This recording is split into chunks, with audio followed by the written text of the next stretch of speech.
ಚಲುವರಾಯಸ್ವಾಮಿ ಅವರು ಕೂಡ ರಿಯಾಕ್ಟ್ ಮಾಡ್ತಾರೆ. ಸಿದ್ದರಾಮಯ್ಯ ಸೆಲೆಕ್ಟೆಡ್ ಸಿಎಂ ಅಲ್ಲ, ಎಲೆಕ್ಟೆಡ್ ಸಿಎಂ. ಹಿಂದುಳಿದ ನಾಯಕನ ವಿರುದ್ಧ ಷಡ್ಯಂತ್ರ ಮಾಡ್ತಾ ಇದ್ದಾರೆ ಅಂತ ಸಿಎಂ ಪರ ಸಚಿವ ಚಲುವರಾಯಸ್ವಾಮಿ ಬ್ಯಾಟಿಂಗ್ ಮಾಡಿದ್ದಾರೆ.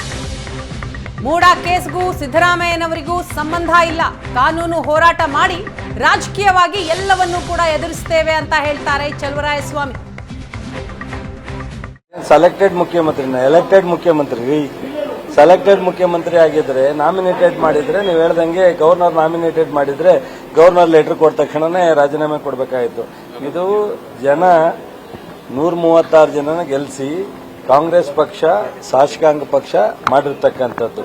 ಜನ ದಂಗೆ ಹೇಳ್ತಾರೆ. ಒಬ್ಬ ಹಿಂದುಳಿದ ನಾಯಕನ ಸಹಿಸ್ತಲೆ ಈಗ NDRF ನಲ್ಲಿ ದುಡ್ಡು ಕೊಡ್ಲಿಲ್ಲ, ಸುಪ್ರೀಂ ಕೋರ್ಟ್ಗೆ ಹೋಗಿ ತಂದು ಮುಂದೆ ಇದೇ ರೀತಿ ಇಡೀ ರಾಷ್ಟ್ರದಲ್ಲಿ ಇವರು ಬೇರೆ ರಾಜ್ಯಗಳಿಗೆ ಮಾದರಿ ಆಗ್ತಾರೆ, ಕೇಂದ್ರ ಸರ್ಕಾರನ ಎದುರಿಸ್ತಾರೆ, ಕಾನೂನಿನ ಹೋರಾಟ ಮಾಡ್ತಾರೆ, ಸುಪ್ರೀಂ ಕೋರ್ಟ್ ಮುಂದೆ ಕೋರ್ಟ್ ಮುಂದೆ ಹೋಗ್ತಾರೆ ಅಂತ ಹೇಳಿ ಸಿದ್ದರಾಮಯ್ಯನವ್ರಿಗೆ ಈಗ ಕಾನೂನಲ್ಲಿ ಯಾವುದೇ ತರದ ಉರುಳಿಲ್ಲದೆ ಇರತಕ್ಕಂಥದ್ದು, ಮೂಡಾ ಕೇಸ್ಗೂ ಇದಕ್ಕೂ ಸಂಬಂಧ ಇಲ್ಲದೆ ಇರತಕ್ಕಂಥದ್ದು.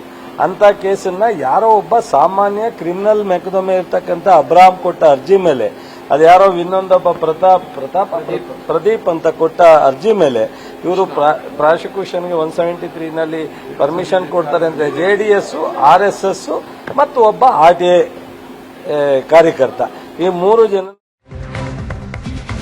ಇನ್ನು RB ತಿಮ್ಮಾಪುರ ಅವರು ಕೂಡ ಸಿಎಂ ಪರವಾಗಿ ಮಾತನಾಡಿದ್ದಾರೆ.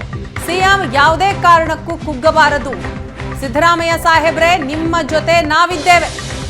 ಬಿಜೆಪಿ ಕುತಂತ್ರ ಬುದ್ಧಿ ಮತ್ತೊಮ್ಮೆ ಜನತೆ.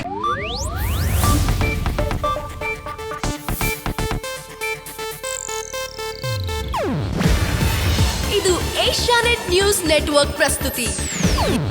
ನೀವು ನೋಡ್ತಿದ್ದೀರಾ ಏಷ್ಯಾನೆಟ್ ಸುವರ್ಣ ನ್ಯೂಸ್.